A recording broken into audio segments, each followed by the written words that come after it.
కురుపాం మండలం తొంపలపాడు గిరిజన సంక్షేమ ఆశ్రమ పాఠశాలను యథావిధిగా కొనసాగించాలని ఆ గ్రామ గిరిజనులు డిమాండ్ చేశారు. ఈ మేరకు శుక్రవారం పార్వతీపురం ఐటీడీఏ ఆఫీస్ వద్ద ధర్నా నిర్వహించారు. వారికి పలు గిరిజన సంఘాల నాయకులు మద్దతుగా పాల్గొన్నారు. ఈ సందర్భంగా వారంతా మాట్లాడుతూ కొండ కోన మారుమూల గిరిజన ప్రాంతంలో పాఠశాల ఎత్తేస్తే గిరిజన విద్యార్థుల చదువులు ఎలా అని ప్రశ్నించారు.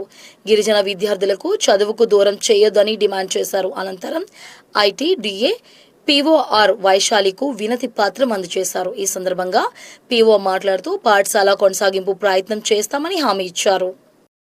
ఈరోజు రాష్ట్ర ప్రభుత్వం గిరిజన ప్రాంతంలో గిరిజన విద్యార్థులకు ప్రధానంగా గిరిజన ప్రాంత కొండ కోన మారుమూల ప్రాంతాల్లో ఉన్న పాఠశాలల్లో మూసివేసే విధంగా తరగతులను తగ్గించే విధంగా చర్యలు తీసుకుంటూ గిరిజన విద్యార్థులకు చదువులు దూరం చేసేటువంటి ప్రయత్నం చేస్తుంది. రేషనలైజేషన్ పేరుతో ఈ రకంగా చేస్తుంది. పార్వతీపురం మన్యం జిల్లా కురుపాం మండలం తొంపలపాడులో పూర్వం నుండి ఐటీడీఏ ఏర్పడ్డప్పటి నుండి అక్కడ పాఠశాల అనేది ఉంది. ప్రస్తుతం ఆ ఆశ్రమ పాఠశాల 8వ తరగతి వరకు ఉన్నారు.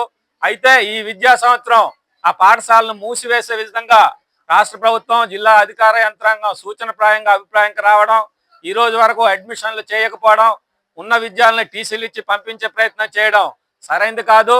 పూర్వం మారుమూల ప్రాంతాల్లో ఒక్కరున్నా ఇద్దరున్నా గిరిజన విద్యార్థులకు చదువులు చెప్పాలనే లక్ష్యంతో ఈ పాఠశాల అనేది ఏర్పాటు చేయడం జరిగింది. ఇప్పుడు ఈ పాఠశాలను మూసివేసే రకంగా కూటమి ప్రభుత్వం నిర్ణయం చేయడం సరైంది కాదు. ఏదైతే ప్రభుత్వం కానీ జిల్లా అధికార యంత్రాంగం కానీ తొంపలపాడు ఆశ్రమ పాఠశాలను ఎత్తివేయాలని ఆలోచన చేశారో ఆ ఆలోచన మానుకోవాలని గిరిజన సంఘాల తరఫున డిమాండ్ చేస్తున్నాం.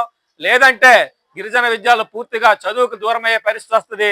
అందుకు రాష్ట్ర ప్రభుత్వమే కారణం కావాల్సి ఉంటుంది. ఆ రకంగా మీరు ఆలోచన చేయకండి అని ఈ సందర్భంగా డిమాండ్ చేస్తున్నాం.